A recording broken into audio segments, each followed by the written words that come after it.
Assalamualaikum Sobat Cicip Cuit Channel. Jumpa lagi dengan saya narator Cicip Cuit Channel.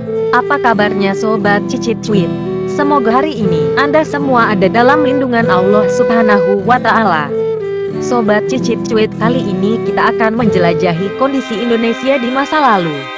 Namun sebelum melanjutkan, seperti biasa, jangan lupa beri support kami dengan cara menekan tombol like, tombol subscribe, dan tombol share, agar channel kami makin berkembang. Baiklah Sobat Cicip Cuit Channel, mari kita mulai pembahasannya. Negeri ini mengalami penjajahan yang panjang dan menyakitkan. Ratusan tahun kita terpecah-pecah karena politik adu domba. Para pemimpin bangsa menyadari dengan membangun identitas bahwa kita semua bersaudara, sebangsa dan setanah air. Kita sadar kita semua berbeda-beda, tapi jangan sampai terpecah-pecah oleh perbedaan suku, agama, ras dan antar golongan. Kita harus terus menggelorakan semangat gotong royong serta persatuan dan kesatuan Indonesia. Perbedaan justru semakin memperkaya dan memperkuat kita bangsa Indonesia. Kita harus lebih maju dengan bersama mewujudkan cita-cita para pahlawan. Pertemuan 10 November di Surabaya yang kita peringati sebagai Hari Pahlawan ini harus kita contoh dengan satu tekad, gigih berjuang dan pantang menyerah tanpa mengenal perbedaan untuk mempertahankan kemerdekaan. Semangat, tekad dan keyakinan para pahlawan harus dapat menginspirasi dan menggerakkan kita untuk mengalahkan musuh bersama yang sesungguhnya, yaitu kemiskinan dan kebodohan dalam arti yang luas. Hal ini sejalan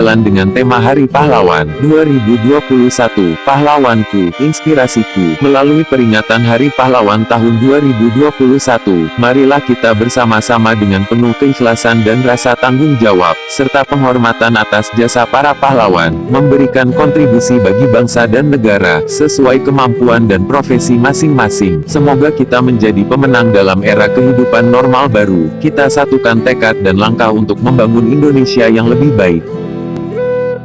Hari ini, 93 tahun yang lalu para pemuda sudah menyadari bahwa perbedaan dapat dijadikan sebuah kekuatan untuk melawan dan membuat sebuah perubahan besar dalam kehidupan berbangsa dan bertanah air. Perbedaan akan selalu ada, namun perbedaan bukan sebuah sumber perpecahan, karena bangsa ini berdiri di atas berbagai perbedaan. Indonesia yang satu, tanah air yang satu, berbangsa yang satu dan berbahasa satu. Indonesia, hari ini, 93 tahun kemudian semangat persatuan hanya di bibir. Gesekan kepentingan dan keserakahan menjadi awal benturan dan perpecahan. Perbedaan pendapat dan pilihan dijadikan pintu masuk membelah kaum muda. Penguasaan sebagian hajat hidup orang banyak oleh para pengusaha besar baik dalam dan luar negeri sungguh sangat mengkhawatirkan. Penjajahan gaya baru yang menguasai politik, ekonomi dan kehidupan sosial masyarakat malah dianggap sebuah kemajuan peradaban. Para pemuda menikmati bisingnya kehidupan dan mengadaptasi pengaruh budaya dari luar hanya sekedar menjadikan tren dan gaya hidup. Hilanglah keindonesiaannya. Akankah ini menjadi awal sebuah era baru? Apakah perubahan zaman baru akan dapat bertahan dan menjadikan bangsa Indonesia menjadi lebih kuat dan hebat? Ataukah sebuah jalan untuk menguasai bangsa ini dan menjadikan anak bangsa ini hanya sekedar penduduk sebuah negara yang tak dapat menikmati secara utuh kekayaan negerinya, kekayaan budayanya, berkelimpahan sumber alamnya? Hari ini,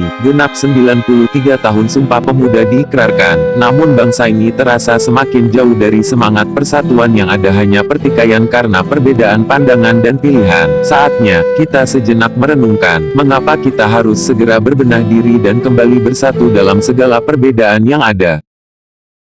Ridwan Kamil berkata, dalam akun Facebooknya, "Selamat Hari Sumpah Pemuda 2021. Jadilah pemuda yang hidupnya bermanfaat untuk masyarakat, bukan yang menjadi beban masyarakat. Jadilah pemuda yang luar biasa, bukan yang biasa-biasa. Jadilah pemuda yang turun tangan, bukan yang lepas tangan. Jadilah pemuda yang optimis nan tajir, bukan yang pesimis nan nyinyir. Kuatkan persatuan, lawan narasi-narasi perpecahan. Indonesia kuat dan selamat jika kita selalu bersatu dalam bingkai Bhinneka Tunggal Ika." Pemuda 2021 hari ini adalah para pemimpin di 2045. Ayo persiapkan dan jemput tagar Indonesia juara. Apa artinya menjadi anak muda bagi kalian? Bagiku, artinya harus berani bersuara untuk mengutarakan realita yang ada, menggunakan suara tersebut untuk memutuskan kebiasaan dan keburukan masa lalu agar tidak menjadi sebuah hal yang terus diperbolehkan dan dinormalisasikan. Perubahan tidak pernah mudah, tapi dengan diam, itu sama saja seperti berpartisipasi dalam kejahatan yang terus melemahkan potensi generasi selanjutnya untuk mempunyai masa depan yang lebih adil dan bermakna. Oleh karena itu, di hari ini, mari kita bergabung untuk memberikan harapan kepada generasi muda. Tunjukkan kepada mereka bahwa keberanian untuk berjuang dan berbicara tidak pernah sia-sia. Janganlah menjadi generasi yang manja, pasif dan diam saja. Selamat Hari Sumpah Pemuda. Demikianlah Sobat Cicit Cuit Channel, pembahasan tentang refleksi pada Hari Sumpah Pemuda tahun 2021. Semoga pembahasan tadi dapat meningkatkan keyakinan kita tentang pentingnya persatuan dan kesatuan bagi generasi muda Indonesia. Semoga Allah Subhanahu wa Ta'ala melindungi kita semua dari perpecahan. Amin ya robbal alamin. Terima kasih sudah menyaksikan video-video di channel kami. Sampai berjumpa kembali di video-video berikutnya. Mohon maaf bila ada kesalahan dalam penyajian materi. Kami mohon pamit. Semoga hari Anda menyenangkan. Wassalamualaikum warahmatullahi wabarakatuh.